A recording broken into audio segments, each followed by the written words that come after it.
წერილები ჯარისკაცებს ამ სახელწოდების პროექტის მეოთხე ყველაზე მასშტაბური ეტაპი დღეს გაიმართა და მაშინ მონაწილეობა პირველად ბათუმელმა მოსწავლეებმაც მიიღეს. 26 საჯარო სკოლიდან შეგროვებული 1400 წერილი ავღანეთში ქართველ ჯარისკაცებს გაეგზავნებათ. წერილების ავტორები მეოთხე, მეხუთე კლასის მოსწავლეები არიან. პროექტს იუსტიციის სამინისტროს დანაშაულის პრევენციის ცენტრი ახორციელებს. ორგანიზატორები კი იუსტიციის, თავდაცვის, განათლებისა და მეცნიერების სამინისტროები არიან.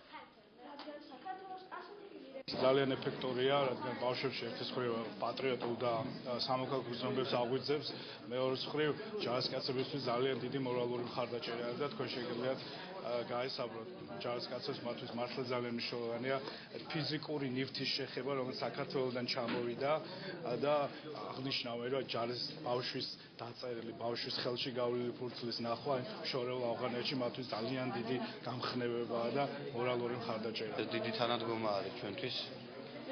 ორმაგად გვამხნევებს, გვაძლიერებს და გვეხმარება ჩვენი დავალების და ჩვენი ამოცანის შესრულებაში.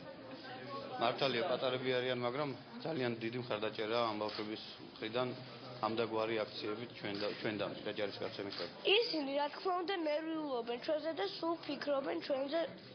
ერთი სული აქვს, როდის დაბრუნდებიან, მაგრამ ისინი ოდესმე დაბრუნდებიან აქ და მოეხვევიან თავის შვილებს და თავის ახლობლებს.